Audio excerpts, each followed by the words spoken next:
Assalamualaikum warahmatullahi wabarakatuh. A'udzu billahi minasyaitonir rajim. Bismillahirrahmanirrahim.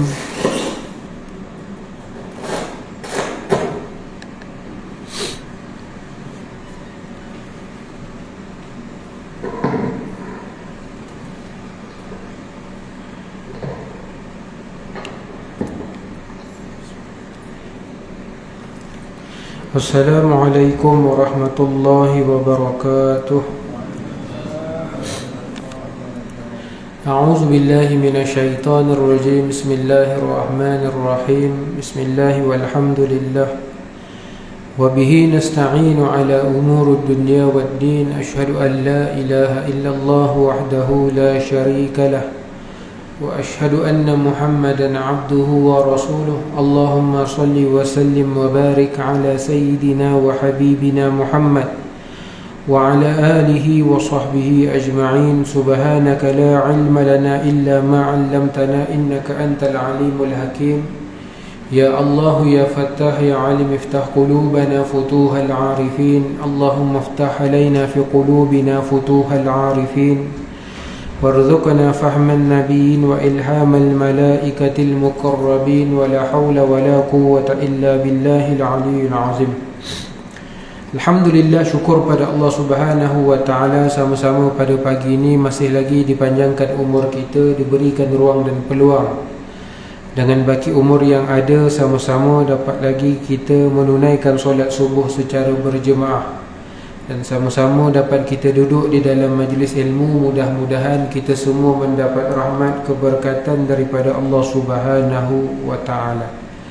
Yang mana pada pagi ini insya-Allah kita akan sambung kembali pengajian kita bagi kitab hadis 40 Imam Nawawi rahimallahu ta'ala. Yang mana kita sambung pada hadis yang ke-15 di antara ciri-ciri keimanan. An Abi Hurairah radhiyallahu anhu أن رسول الله صلى الله عليه وسلم قال من كان يؤمن بالله يوم الآخر فليقل خيرا أو ليصمت ومن كان يؤمن بالله يوم الآخر فليكرم جاره ومن كان يؤمن بالله يوم الآخر فليكرم ضيفه.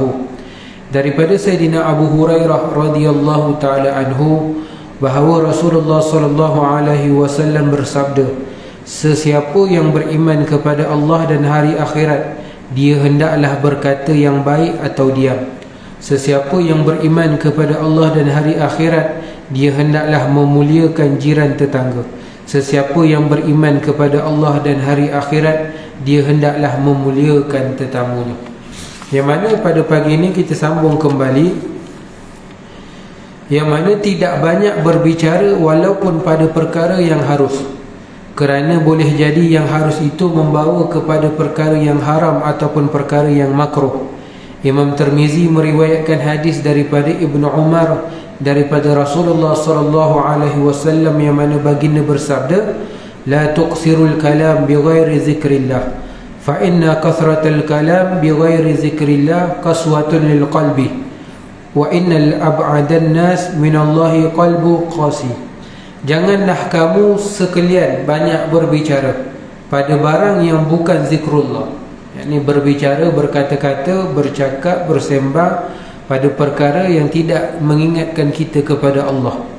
Kerana banyak berbicara pada yang bukan zikrullah akan membawa kerasnya hati. Yakni banyak berbicara bukan kerana ingat kepada Allah menyebabkan hati kita jadi keras. Bukanlah hati itu, organ tu jadi keras, tapi maksudnya apa? Menjadikan kita ni orang yang degil, susah nak terima kebenaran, susah nak terima nasihat dan sebagainya.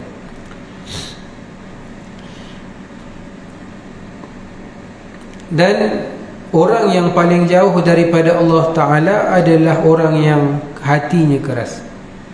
Nabi sebut orang yang jauh daripada Allah. Jauh tu bukan dengan jarak, tapi jauh tu maksudnya jauh daripada rahmat, jauh daripada hidayah, jauh daripada taufik, inayah daripada Allah Subhanahu wa ta'ala, disebabkan keras hatinya. Kenapa? Kerana dalam sabdaan yang lain Nabi SAW sebut, setiap anak Adam bila mana melakukan dosa akan timbul satu titik hitam dalam hati dia. Semakin banyak dia melakukan dosa, semakin banyak titik hitam dalam hatinya, sehingga gelap hatinya, sehingga tidak dapat masuk ke dalam hatinya hidayah daripada Allah Subhanahu wa ta'ala. Bukanlah Allah Ta'ala tak mampu mendatangkan hidayah, mampu. Tapi lazimnya manusia yang berkekalan dengan maksiat, berkekalan dengan dosa ni, mereka ni jauh daripada pandangan Allah Subhanahu wa ta'ala. Yang ini tidak dipedulikan oleh Allah Subhanahu wa ta'ala. Sayyidina Umar radhiyallahu ta'ala anhu berkata, sesiapa yang banyak percakapannya maka banyak salahnya. Orang yang banyak salahnya maka banyaklah dosanya. Orang yang banyak dosanya maka neraka adalah lebih layak baginya. Ini ucapan Sayyidina Umar Al-Khattab radhiyallahu ta'ala anhu. Siapa yang banyak cakap maka pasti akan berlaku banyak kesalahan. Banyak salah, banyak dosa. Banyak dosa, maka yang paling layak neraka bagi orang yang begitu. Jadi berbicara hari ini bukan sekadar dengan lisan. Bahkan zaman ni orang berbicara juga dengan tulisan-tulisan di internet, dengan tulisan-tulisan di Facebook dan sebagainya. Saya mengajak pada tuan-tuan dan puan-puan yang dirahmati Allah, setiap apa yang kita kongsikan di media sosial itu, kena hati-hati. Kerana berbicara mungkin hari ni orang lupa, tuan-tuan. Tapi kalau kita tulis tulisan itu kekal, dan mungkin orang lain, generasi yang akan datang akan baca tulisan yang mungkin daripada tulisan itu perkara yang fitnah, perkara yang membawa kepada perbalahan, perkara yang menghina orang lain, yang mengaibkan orang lain, tuan-tuan. Zaman ni banyak, tuan-tuan, orang tulis aib tentang orang lain, tuan-tuan. Kadang-kadang salahnya A tapi dimasukkan B, C, D, E dan sebagainya, tuan-tuan. Kadang-kadang kesalahan perkara duniawi, tuan-tuan, tapi dia punya salah tu macam cerita bawa sampai akhirat, tuan-tuan. Benda kecil, benda simple. Contoh, tuan-tuan, kita lihat sekarang media sosial, Facebook. Semalam, tuan-tuan, saya kuliah satu tempat, kuliah subuh. Lepas habis kuliah, saya sembang-sembang dengan Tuan Azir ni. Saya cakap, selain kita cerita kuliah agama ni, cerita macam-macam ni lah, kalau boleh masukkan juga tentang kesihatan, panggillah doktor, tapi disulam dengan agama. Cerita tentang teknologi maklumat, kaitkan dengan agama. Contohlah teknologi maklumat macam sekarang ni lah, media sosial.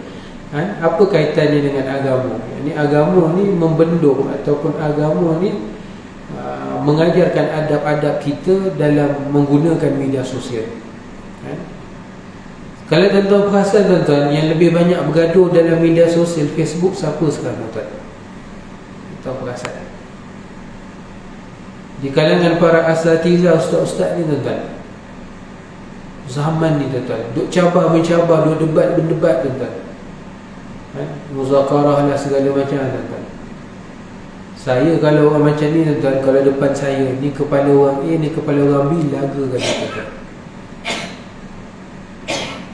Ustaz-ustaz asatizah ni, tuan-tuan, dia kena sedar dia. Saya berani cakap sebab saya pun orang panggil ustaz. Kita ni membimbing ummah, bimbing masyarakat, satukan hati-hati masyarakat. Bukan buat kelompok masing-masing untuk saling bertelagah antara satu dengan yang lain. Duk salah menyalahkan. Terkadang memang salah, tapi salah tu tegurlah dengan cara adab. Kalau tak boleh tegur gitu, maksudnya apa? Orang ni memang tak belajar tentang adab Islam. Itu mudah faham. Memang ada mungkin satu dua asatizah kita buat salah dalam penyampaian ilmu. Kenapa kita tak WhatsApp ataupun dipanggil sekarang PM kan, private message, tanya, Ustaz, kenapa Ustaz keluar kenyataan gini berdasarkan apa yang saya belajar ni tak betul, Ustaz. Ustaz kaji balik, kalau tak betul Ustaz tarik balik. Habis cerita, selesai, tuan-tuan. nak kait dengan orang tu lah, ni lah, segala macam mak nenek, tuan-tuan. Bahasa minta maaf saya sebut, tuan-tuan. Baru-baru ni tuan-tuan pun mungkin perasan, orang tu punya salah lain. Apa salah nak kait dengan dia punya selawat-selawat? Selawat tu satu perkara yang lain. Asal nak kait-kait, tuan-tuan? Kalau boleh nak londih orang selondih-londihnya, tuan-tuan. Tak ada siapa yang betul semata-mata melainkan para Nabi dan Rasul. Lain daripada para Nabi dan Rasul pasti buat silap. Saya pun mungkin pernah buat silap. Tuan-tuan tak perasan. Kalau tuan-tuan perasan, tuan-tuan tegurlah. Saya tarik balik. Pasti kita buat silap. Tapi adab akhlak kita dalam berbicara, dalam menegur. Sebab orang Melayu, tuan-tuan, ada satu pepatah cukup cantik, tuan-tuan. Menarik rambut daripada tepung, rambut tak putus, tepung pun tak berderai, tuan-tuan. Tapi kalau kita dah canang kesalahan orang lain, tuan-tuan, merata-rata tempat, hina orang dan sebagainya, jatuhkan maruah orang, tuan-tuan, adakah rambut tu tak putus ataupun tepung tak berderai? Jawapannya tidak. Pasti akan berlaku ketidakpuasan hati, dendam dan sebagainya, tuan-tuan. Macam mana umat nak bersatu, macam mana masyarakat nak bersatu, para asatizah pun saling berbalah antara satu dengan yang lain, tuan-tuan. Sayang, tuan-tuan. Kadang-kadang perkara tu simple je, tuan-tuan.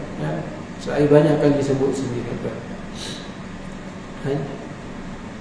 Duk berbalah, baca doa makan tak baca. Yang penting makan-makan je lah, apa masalahnya?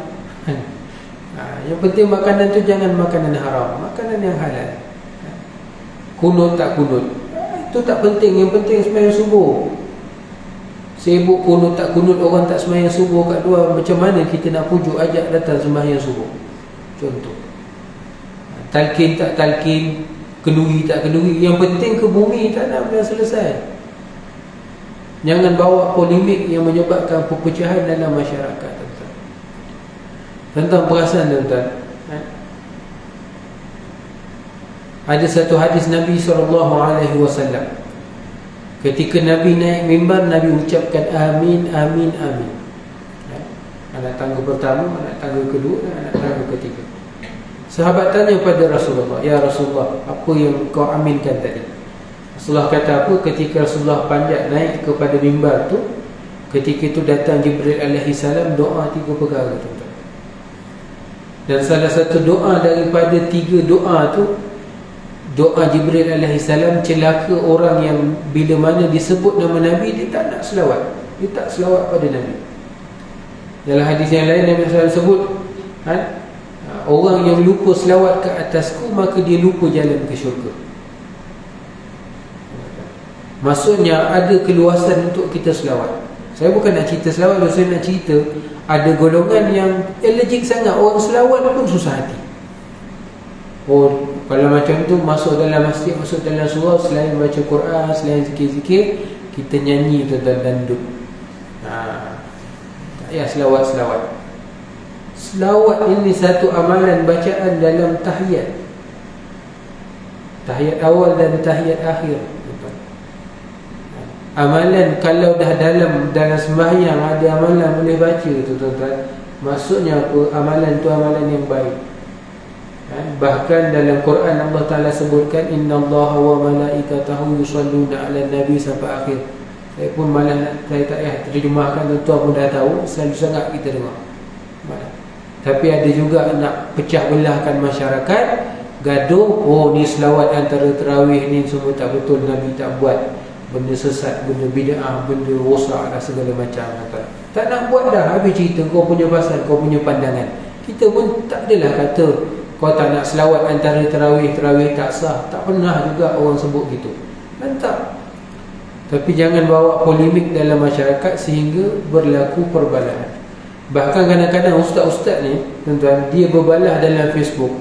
Yang cuba jadi juri, yang cuba jadi hakim siapa? Di kalangan orang awam, netizen. Dia masing-masing ada geng masing-masing. Ni lo ahli neraka, ahli bid'ah, kutuk orang sana, kutuk orang sini, tuan-tuan. Bodoh tetap bodoh, kan? Duk bangga, oh ustaz aku ada sijil PhD, kau bodoh tak belajar. Ni bahasa kasar nak cakap. Kau pun tak ada sijil, kau bangga dengan ustaz kau punya sijil. Kau pun tak ada sijil, jangan banyak cakap lah. Biar ustaz kau nak berbalas ustaz kau. Jangan campur yang bawah-bawah ni. Ini adab akhlak tuan-tuan. Minta maaf saya bahasa kasar sikit pagi ni tuan-tuan. Pagi ni sejuk, dia kena panas sikit tuan-tuan. Ini kita belajar tuan-tuan, jaga. Bukan sekadar jaga bercakap dengan orang. Bahkan kita menulis dalam WhatsApp, dalam Facebook, dalam apa benda yang ada hari ni, jaga tuan-tuan. Supaya jangan berlaku perbalahan dalam masyarakat. Itu sebab para alim ulama dulu tuan-tuan, bukan semua soalan yang mereka jawab. Kerana apa? Ada soalan itu yang mereka fikir kalau dijawab akan menimbulkan perbalahan, akan menimbulkan suasana yang tak elok dalam masyarakat. Biarlah soalan tu tak perlu dijawab, biarlah jawapan tu menjadi tanda-tanda sampai bila-bila tuan-tuan. Ini adab tuan-tuan. Itu sebab nak sampai kepada seseorang yang boleh berfatwa, bukan sekadar banyak ilmu, tetapi dengan ilmu yang dia ada, menjernihkan fikirannya, dia boleh berfikir perkara yang di sebalik, berfikir pada perkara yang sebaliknya, supaya fatwa yang dikeluarkan itu bertepatan dengan syarak. Tak menzalimi orang lain, tak menyebabkan agama itu nampak hina dan sebagainya. Ini adab. Jadi hati-hati, kata Nabi SAW, jangan banyak berkata-kata pada perkara yang tidak membawa kepada mengingat Allah. Kenapa? Dengan perkara itu menyebabkan hati kita keras. Itu yang jadi degil tuan-tuan. Kemudian kata Sayyidina Umar, banyak berkata-kata banyak dosa, banyak silap. Banyak silap, banyak dosa. Dan akhirnya orang yang banyak dosa, nerakalah layak baginya.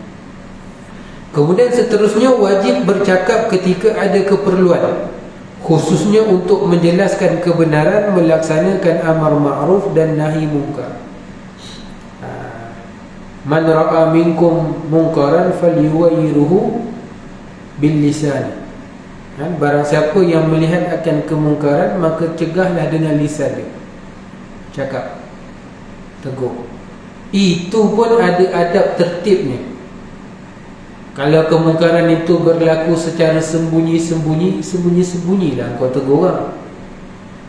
Kalau pun berlaku secara zahir, tapi dia bukan maksiat dalam bentuk, contohlah saya bagi kuliah pagi ni, saya kata minumlah arak, itu secara zahir gitu, tuan-tuan boleh secara zahir tegur.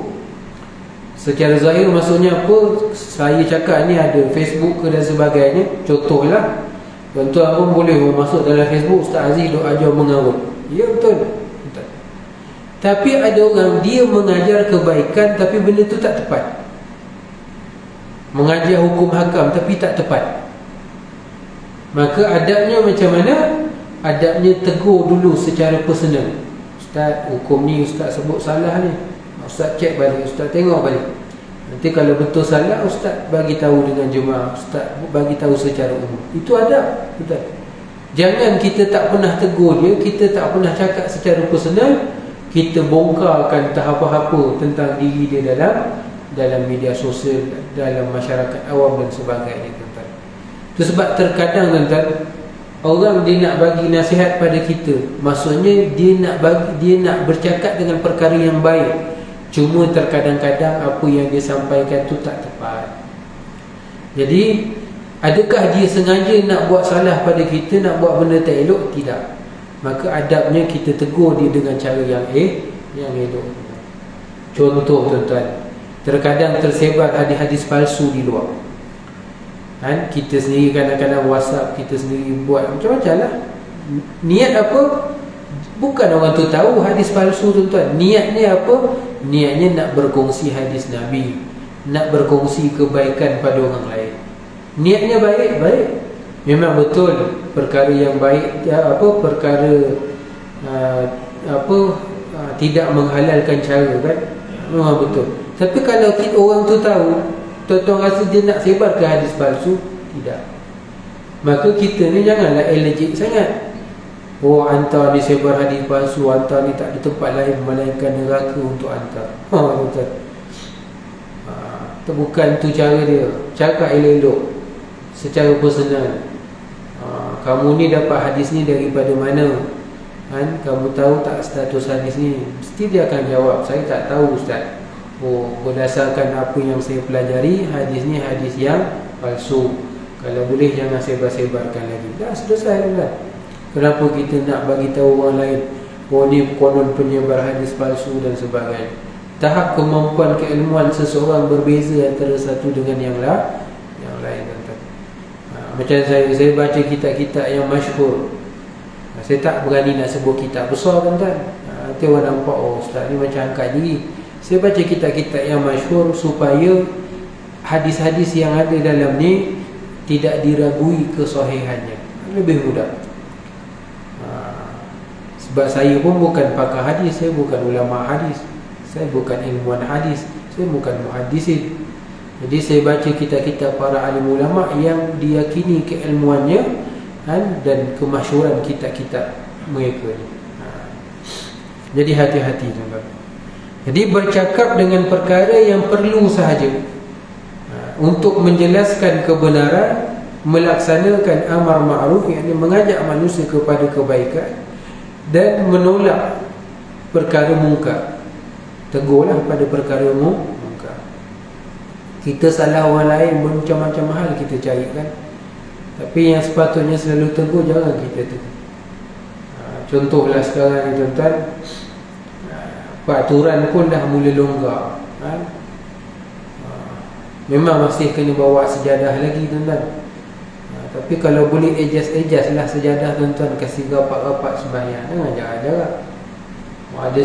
Ada orang beli sejadah, sengaja beli sejadah sebesar alam, tuan-tuan, supaya dia boleh jarak dengan orang lain. Sembahyang berjemaah ni kalau boleh rapat-rapat. Sekarang dah tak ada isu sangat dah, tuan-tuan kan? Covid ada tak ada je, tuan-tuan kan? Jadi kita sembahyang balik macam biasalah. Sejadah bawa. Dah tak ada Covid pun bawa sejadah. Sejadah ni boleh jadi sutra. Sutra ni apa dia? Kan sunat sembahyang, kita sembahyang berjemaah ke sembahyang seorang, sunat ada sutra. Sutra ni senang sebut, kita kata sempadan ruang untuk kita sembahyang. Selalu orang terjemah disebut dinding. Saya lebih selesa terjemahkan dengan sempadan. Sama ada kalau dalam kitab fiqh dipacakkan tongkat, dilintangkan tongkat kan? Ataupun diletakkan sesuatu di hadapan, dan orang antara benda tu dengan kita tu ruang kita sembahyang. Kalau ada orang melintas, maka boleh kita hadap. Tapi kalau orang melintas jauh lagi pada depan daripada tempat barang yang kita letak, maka dimaafkan, tak mengapa. Jadi kalau kita letak sejadah, orang tahulah itu ruang kita sembahyang, tak adalah orang pijak tempat kita. Ini adab lah. Ini adab. Tu jaga, tuan-tuan. Kena rapat-rapat balik lah sembahyang. Tengok mana-mana masjid surah pun Tuan Imam selalu sebut, lurus rapatkan saf. Lurus dah betul dah, rapat belum rapat lagi, tuan-tuan. Kemudian semua ini dianggap sifat-sifat yang paling mulia. Sesiapa meninggalkannya dianggap maksiat dan berdosa, kerana orang yang berdiam diri daripada menyatakan kebenaran adalah syaitan bisu.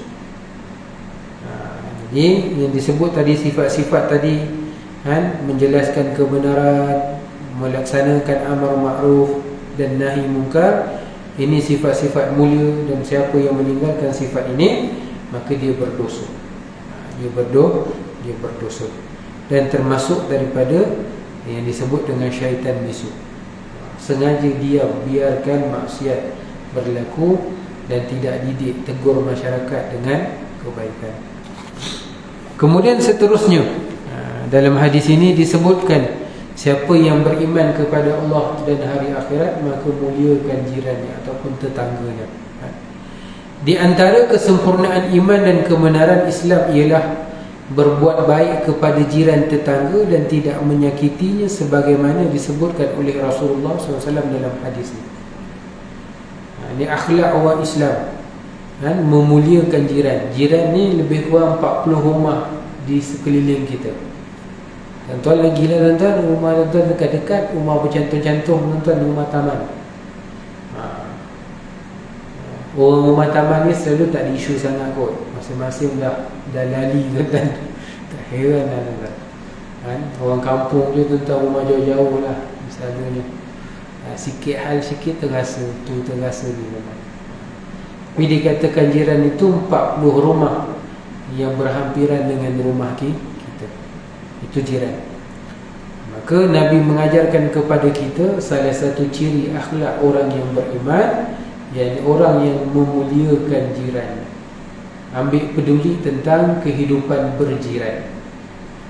Jiran kita ni sihat tak sihat, makan tak makan, senang ke susah dan sebagainya, kita ambil peduli tentang. Bahkan bukan sekadar tu, kita tak buat perkara-perkara yang mengganggu jiran kita.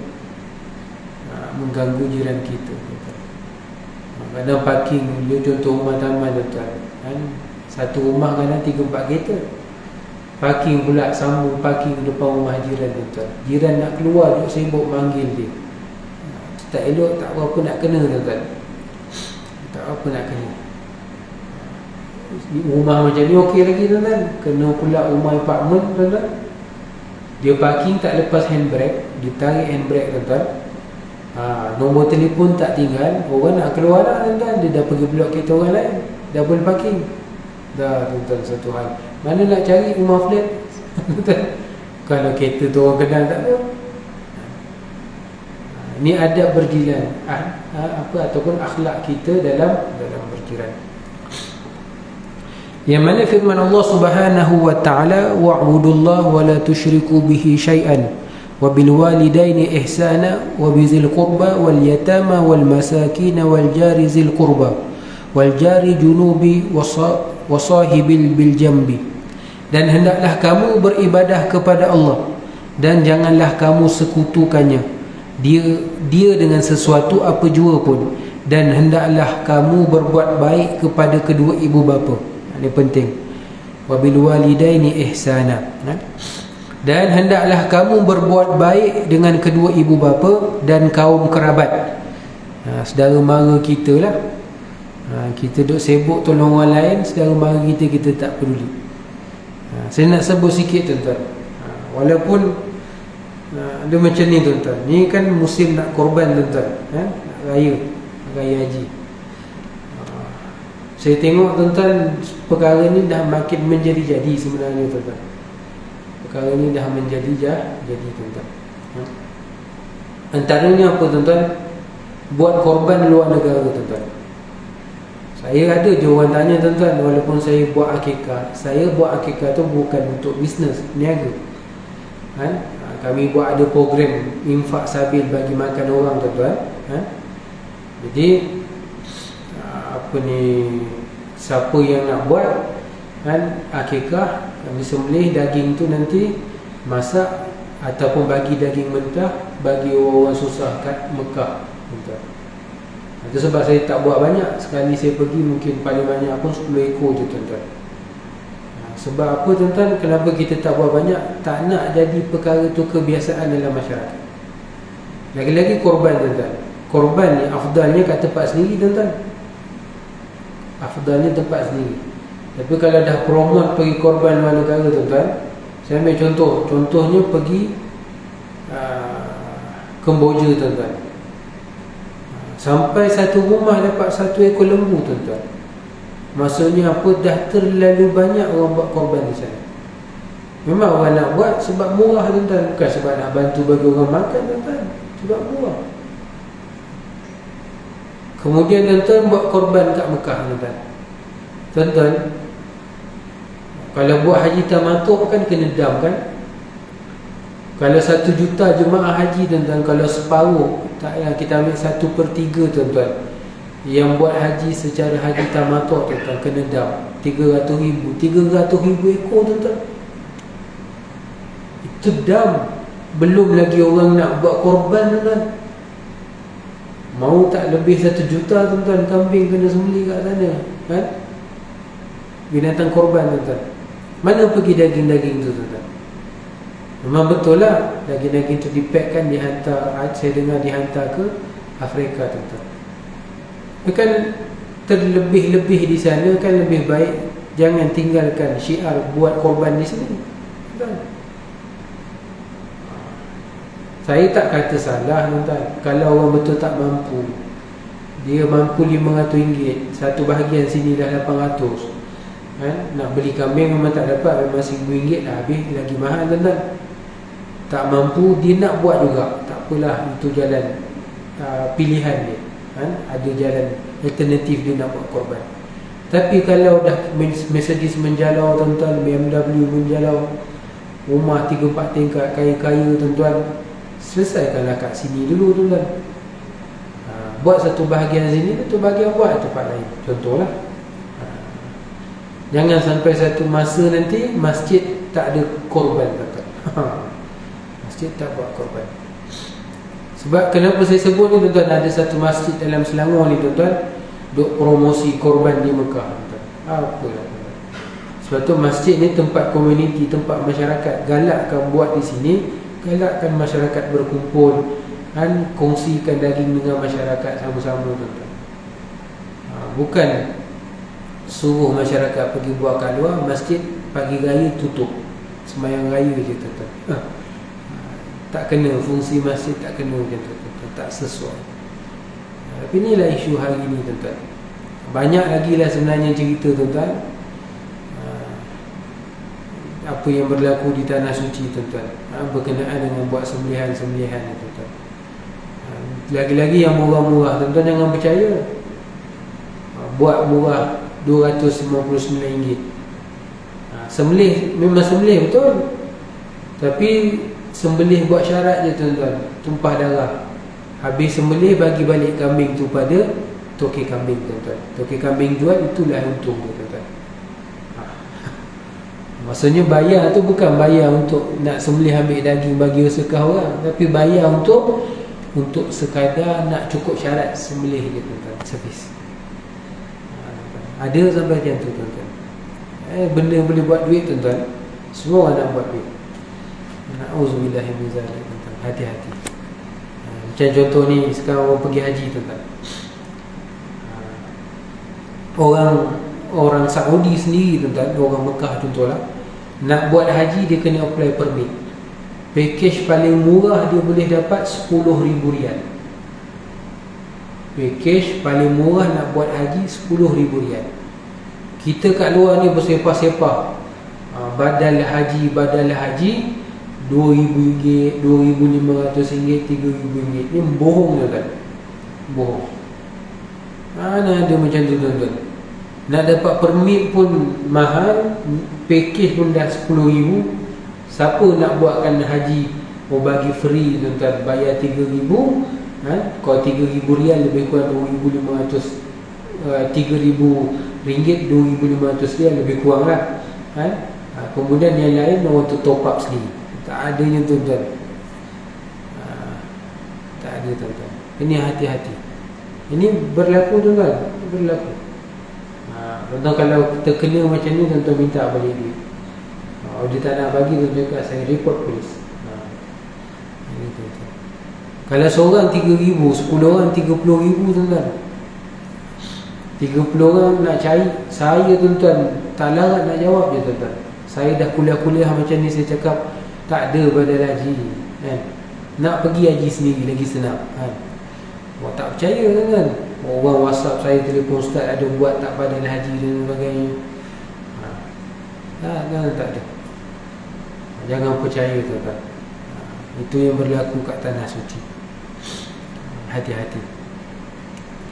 Jadi kita sambung balik. Kemudian anak-anak yatim, orang-orang miskin, jiran tetangga yang dekat, jiran tetangga yang jauh, dan rakan sejawat. Jadi ni orang-orang yang kita kena jaga hubungan kita dengan mereka. Mak ayah kita, saudara mara kita kan? Kemudian anak-anak yatim, kemudian orang-orang miskin, jiran tetangga yang dekat dan yang jauh, dan sahabat-sahabat kita. Sebab salah satu adab kan, ini Nabi ajar pada kita, cara nak berbakti dengan mak ayah kita yang sudah meninggal dunia. Salah satu adab ataupun caranya berbakti dengan rakan-rakan mak ayah kita. Mak ayah kita ada kawan favourite dia, kawan baik dia, Maka kita berbakti dengan mereka itu seumpama kita berbakti dengan mak ayah kita sendiri, kata. Ini adab akhlak ni. Maksudnya apa, tuan-tuan? Islam mengajarkan kita ni kesatuan. Islam mengajarkan kita ni persaudaraan. Kita biasa dalam Quran kita baca innamal mu'minuna al-ikhwah. Sesungguhnya orang beriman itu bersaudara. La yu'minu ahadukum hatta yuhibba li akhihi kama yuhibbu li nafsi. Tidak sempurna iman seseorang sehingga mana dia mencintai saudaranya seperti mana dia kasih pada diri dia. Kita nak ke tuan-tuan orang hina kita? Kita tak nak. Macam itulah kita kena jaga orang lain. Kita nak tuan-tuan kecelakaan tertimpa atas diri kita, kita tak nak. Begitu juga kita jaga orang lain supaya tidak tertimpa kecelakaan, fitnah dan sebagainya kepada orang, tuan-tuan. Ini adab akhlak. Ini bukan cerita Nabi je. Allah Ta'ala sendiri firman dalam Quran, tuan-tuan. Jaga mak ayah, jaga saudara mara kita, kan? Jaga kawan-kawan kita, jaga anak yatim, jaga orang miskin dan sebagainya, tuan-tuan. Allah sendiri mengajarkan kita dengan perkara begitu. Kemudian disebut di sini tetangga yang jauh ialah yang jauh dari segi kedudukan rumah atau dari segi keturunan. Teman sejawat adalah teman dalam perjalanan atau seumpamanya. Tetangga yang jauh-jauh dari segi kedudukan, rumah contoh, ataupun dari segi sudut keturunan, tuan-tuan. Ataupun disebut sini teman sejawat. Siapa? Kawan-kawan dalam kehidupan kita lah. Teman sejawat kalau session 20 ni, contoh teman sejawat Surau An-Nur, ahli karyah lah. Tuan-tuan, kita ni sama-sama, tuan-tuan lah sama-sama. Saya bukan karyah sini. Tuan-tuan sama-sama datang masjid, datang surau ni, kan? Hidupkan 5 waktu kat surau ni. Tuan-tuan, kalau hilang seorang, tuan-tuan, apa perasaan tuan-tuan? Rasa pelik kan, rasa sunyi. Dulu kita apa ada Haji Nordin, tuan-tuan, Haji Takbir, setiap kali sembahyang dia takbir. Lepas sembahyang lah, sembahyang memang kena takbir, tuan-tuan, kan? Lepas kuliah takbir, tuan-tuan. Bila dah tak ada, tuan-tuan, rasa macam ada kurang, tuan-tuan. Kadang-kadang orang ni bukanlah jasanya begitu besar dalam masyarakat, tapi keberadaan di dalam masyarakat tu kadang-kadang menyebabkan orang lain pun gembira, seronok dan sebagainya, tuan-tuan. Betul. Jadi para alim ulama ajar kita, tuan-tuan, nak cari kawan, cari kat masjid surau. Kita bukan katalah orang masjid surau ni baik sangat, tak. Tapi kalau dah datang masjid surau, pasti orang baik, tuan-tuan. Kalau tak datang tu lagi susah, tuan-tuan. Kalau dia datang masjid surau, maksudnya apa? Dia jaga hubungan dengan Allah. Pasti dia berhati-hati nak jaga hubungan dengan sesama manusia, tuan-tuan. Jadi tuan-tuan ni, kawan-kawan ni, jaga antara satu sama lain. Masing-masing dah retua, tuan-tuan.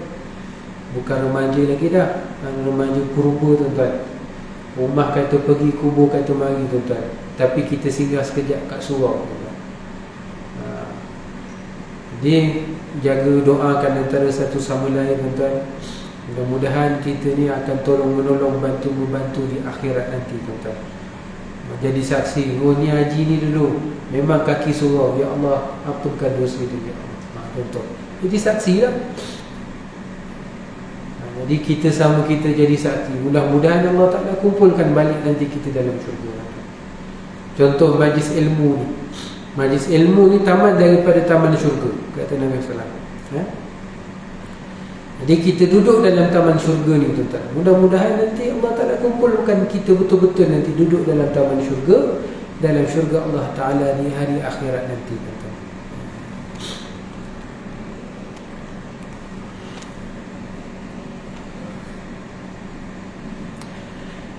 Oleh itu, berbuat baik dan memuliakan tetangga adalah suatu perkara yang sangat dituntut oleh syarak.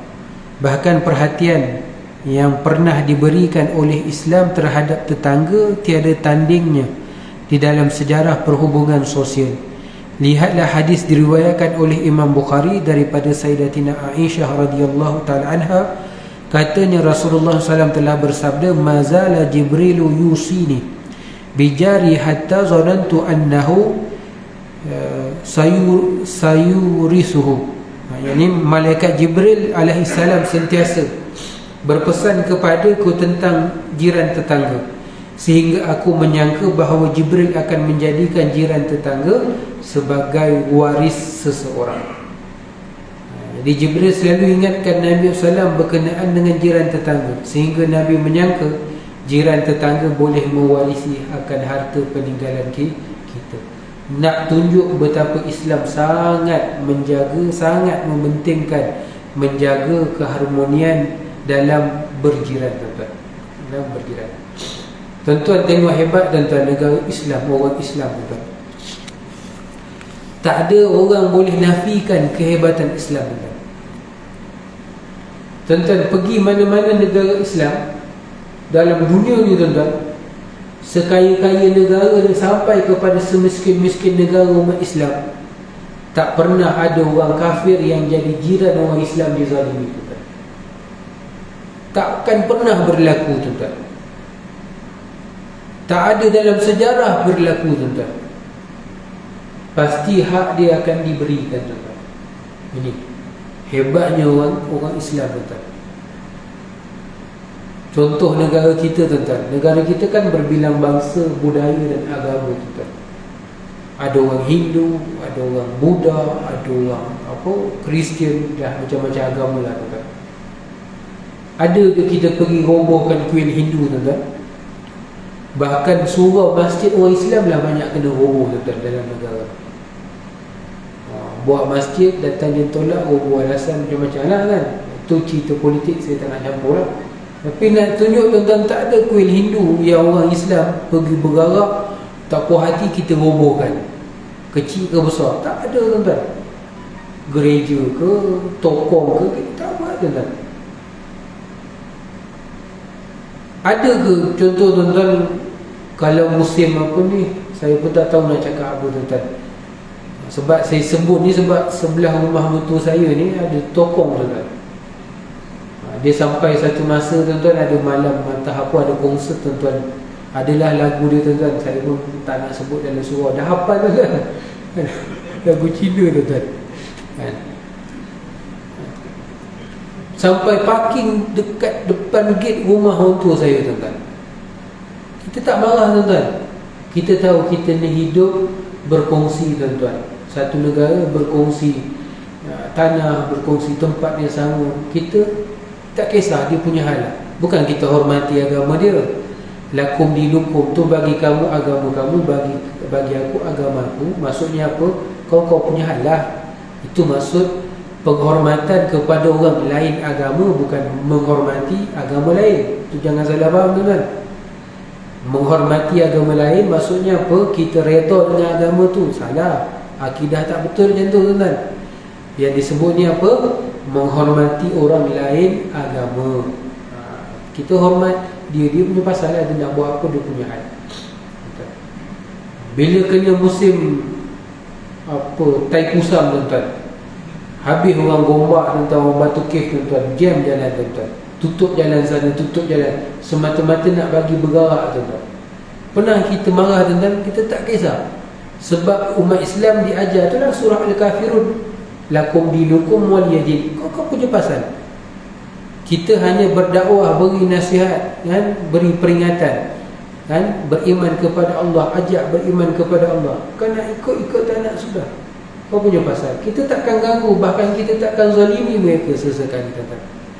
Tapi, tuan-tuan, negara yang kita nampak pandang tinggi, tuan-tuan, kita kata ni negara barat, tamadun hebat, teknologi hebat. Tapi sebenarnya itulah negara orang yang paling bodoh sekali, tuan-tuan. Kenapa saya sebut gitu, tuan-tuan? Kau kata kau hebat, kau kata kau menjamin hak asasi manusia, manusia semua bebas melaksanakan agama dan sebagainya, contohlah, kan? Tapi dibenarkan tak azan secara terbuka? Tak boleh, tuan-tuan. Azan pakai speaker dalam. Orang masuk masjid, dia memang nak sembahyang, tak payah azan kat telinga dia, memang dia akan sembahyang. Kita nak azan, orang yang tak datang, supaya ingat ni dah masuk waktu, datanglah masjid. Contohlah, tak boleh azan dalam masjid gitu, tuan. Nampak macam negara maju, nampak macam negara hebat, nampak orang tu macam cerdik-cerdik, tapi sebenarnya bodoh. Itu hakikatnya sebenarnya apa tuan-tuan? Hakikatnya mereka ni tak memahami konsep hidup bermasyarakat, berjiran dan sebagainya. Kalau ada orang duk terkejar-kejar, minta maaf saya sebut, bukan menghina, terkejar-kejar nak ikut Kristian, nampak Kristian lebih terbuka, dah pergi negara Kristian, mereka lebih tertutup berbanding negara orang Islam. Dangdung macam-macam lah, dong-dong chair lah, apa segala macam. Pernah kita heran, lantak engkau lah pecah kelapa tengah jalan tuan-tuan. Kita tak heran tuan-tuan, lantak engkau punya hal, kau punya hidup, kita orang Islam punya hal, punya hidup. Jadi kau jangan ganggu aku tak ganggu kau. Habis cerita tu kan. Ini hebat kan umat Islam. Jadi Islam memang mengajar umat dia, memang mengajar umat manusia ni untuk beradab, hidup dalam bermasyarakat ataupun berjiran. Bahkan tuan-tuan, kalau kita baca dalam kitab-kitab fiqh tuan-tuan, kalau ada jiran kita daripada kalangan non-Muslim, orang bukan Islam, orang kafir tuan-tuan, dan ada kemungkinan dia akan masuk ke dalam agama Islam tuan-tuan, kalau kita dakwah pada dia, maka usaha sungguh-sungguh jaga kebajikan dia, tarik dia untuk sampai masuk ke dalam agama Islam. Ini tanggungjawab tuan-tuan. Itu sebab kita, kalau kita perasan masa PKP yang lalu tuan-tuan, orang non-Muslim pun, orang kafir ni tuan-tuan, orang bukan Islam, akhirnya tuan-tuan, mereka nampak keindahan Islam tuan-tuan. Semua orang tak cukup makan, tak boleh keluar dah dan sebagainya, tak dapat bekerja, diberhentikan kerja ataupun dipotong gaji dan sebagainya tuan-tuan. Siapa yang jadi juara beri sumbangan pada masyarakat? Orang Islam. Di kalangan masjid-masjid, surau-surau ni bagi sumbangan, ada food bank dan sebagainya tuan-tuan. Maksudnya apa? Siapa yang nak ambil? Orang Islam ambil, orang kafir nak ambil pun ambil lah. Kita tak syaratkan kau datang masjid kena mengucap, kau nak ambil nasi beras ni kau kena masuk Islam. Tak, kita tak syaratkan, ambil. Kenapa? Kerana Islam mengajarkan kita ni hidup berjiran, hidup bermasyarakat, hormat menghormati antara satu sama lain, kasih sayang di antara satu dengan yang lain. Wallahu ta'ala a'lam. Mudah-mudahan sedikit apa yang saya kongsikan pada pagi ini sedikit sebanyak jadi panduan untuk kita bersama. Mudah-mudahan Allah Ta'ala membukakan pintu hati kita dengan hidayah, dengan taufik dan inayah daripada Allah Subhanahu wa Ta'ala. Mudah-mudahan amal-amal soleh kita diterima oleh Allah Subhanahu wa Ta'ala. Jadi kita tutup majlis kita pada pagi ini dengan bacaan doa, dengan tasbih kafarah dan surah Al-Asr. A'udzu billahi minasyaitonir rajim. Bismillahirrahmanirrahim. Alhamdulillahi rabbil alamin, wassalatu wassalamu ala sayyidil mursalin sayyidina wa maulana Muhammad wa ala alihi wa sahbihi ajma'in.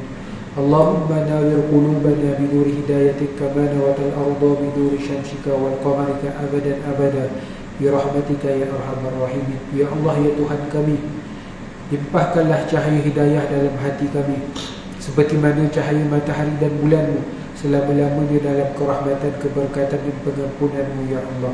Ya Allah, ya arhamar rahimin, ya rabbal alamin. Rabbana atina fid dunya hasanah wa fil akhirati hasanah wa qina azabannar. Wa sallallahu ala sayyidina Muhammad wa ala alihi wa sahbihi wa baraka wa sallam. Alhamdulillahi rabbil alamin. Subhanakallahumma wa bihamdika asyhadu an la ilaha illa anta astaghfiruka wa atubu ilaik. Bismillahirrahmanirrahim. Wal 'asri innal insana lafi khusr illa alladhina amanu wa 'amilus solihati wa tawassaw bil haqqi wa tawassaw bis sabr. Wabillahi taufiq wa hidayah. Wassalamualaikum warahmatullahi wabarakatuh. Takbir.